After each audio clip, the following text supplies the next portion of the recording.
Hey everybody, welcome back to my channel. This is Chris Irving from Knoxville, Tennessee, coming at you with Kratom Kingdom. And first off, I'm gonna try to adjust this camera. There we go. This video is gonna be about where you get your Kratom from, because it really matters for the full Kratom experience. There's a few American vendors which are okay, but they get their Kratom from Indonesia, more than likely, because that's the biggest exporter of Kratom. And they usually get the same three strains, and then they name it 500 different strains, knowing that no one's going to know the difference. You know, because Trainwreck is nothing more than a combination of a couple of different strains that they threw together, like red, white, green, and yellow, and they call it Trainwreck.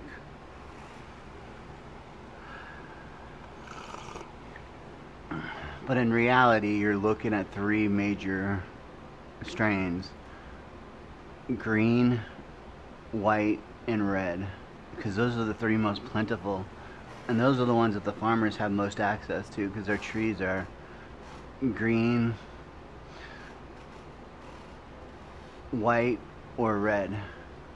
And you can mix white or green and red together and get a strain called black, which is one of my favorites, because red is my absolute favorite strain. Red takes away all my pain, makes me feel happy. I'm completely 100% off of my antidepressants now, and I'm feeling fine.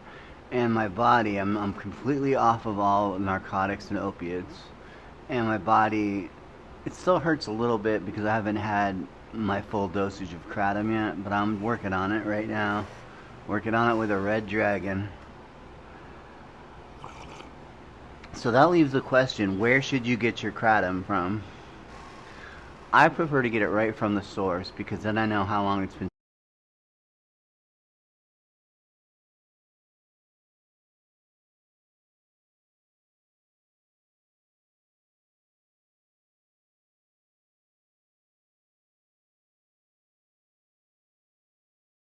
harvest it from the trees, dries it, all in the same process. I mean, this is all part of your order. It's not been ordered months ago and sitting in buckets in the back of a head shop or in the back of a Kratom shop, or a kava bar, which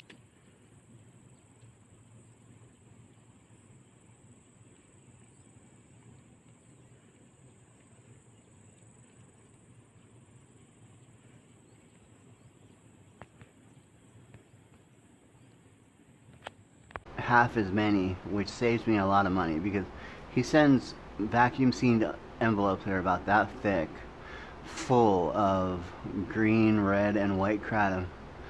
And the last order I ordered from him, I still have some left over, and it's been over a month. I mean, my jars are all still full, and I still have an extra full bag in the cabinet.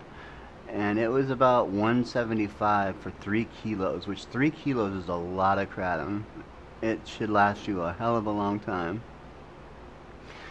And not only is it a lot of Kratom, it's a lot of really good Kratom, which I only take half of. You know, instead of taking full 5-gram doses, I take 2.5-gram doses now, and feel amazing. Over the last week, I ran out of I'll tell you a secret, I take benzodiazepines for my extreme anxiety disorder, which it's a miracle that I'm able to do YouTube because of my anxiety, social anxiety, and agoraphobia. But here I am, and it's dedicated to Kratom, because it loosens me up, and it makes me feel more social. It makes me feel less pain, which motivates me to do more things and to sing the praise of Kratom. If you don't like Kratom, you don't know what you're missing. I mean, because it's so far much better than opiate pills. If you have to stop for any reason, wean yourself off a little bit, you know, I mean, drop it down a couple of grams, and you won't have any withdrawal symptoms at all if you titrate off of it correctly. I tend to just go cold turkey, and then I go through terrible withdrawal symptoms, runny noses, shaking, just like you would have with opiates. But opiate withdrawal is not deadly. Like a benzodiazepine withdrawal can be deadly because it causes seizures, and seizures can kill you.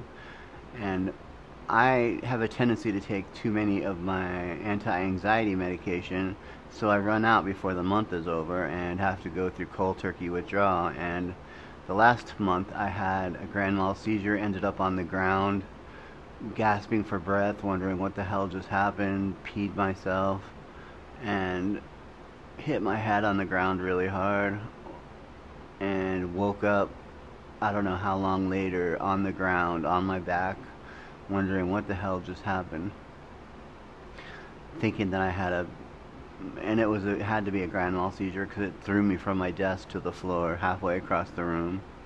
And my floor is a concrete floor with linoleum over it, so it's not the softest landing, and my head is really hurting from it. But anyway, where you get your Kratom from matters. If you find an American vendor that has Kratom that you enjoy, stick with it. I mean, price matters and quality matters, which is why I go straight to Indonesia to get my Kratom. I know it's right off of an organic tree with no chemicals, no pesticides, and the farmer is this little nice lady. I think it's Uju's wife, and she has a big basket, and she harvests the leaves right off the trees. Then they take them, put them in buckets, then they take those buckets and put them in the drying field. This is an example of the drying field. Besides the fact that Uju is the nicest man you will ever communicate with, he uses Google Translate, so sometimes things can get lost in translation, but he's really good with Google Translate. I mean, he sent me some pretty wacky emails or text messages on Facebook Messenger, and the only reason he uses Facebook Messenger is because in Southeast Asia, that's all they have for communicating with the outside world. They don't have Twitter, and he doesn't really understand how to have a regular email account, and he doesn't want a website. He just wants to serve good people in America who don't have options to get high quality Kratom. And he sent me, for doing this, for mentioning his name on his video, he gives me Kratom, and I have enough Kratom now to last me 2 years at least, and that's drinking a plethora. That's drinking a huge quantity, and I can switch up my strains. It's very important you switch up your strains. Don't just take red every day. You gotta mix it up. You gotta take red, white, then green, because then your brain doesn't get so tolerated to one strain. And just switching up a strain can switch up your whole experience and give you a whole new perspective of what Kratom can do. Certain strains do certain things. Red Kratom, for instance, is a very good pain reliever, which is why I'm on it right now, because from that seizure I had, I hurt my neck really bad, and it's very hard to turn my head. And I can't use my left arm, so my right arm, the pain is on my right side for some reason, because my left side doesn't feel too much pain. So I can't use my right arm as much as I should be able to. Anyway, you all, I hope you are having an amazing week. I am so far. And I hope you guys are doing great. Much blessings to you. Peace out. I love you all.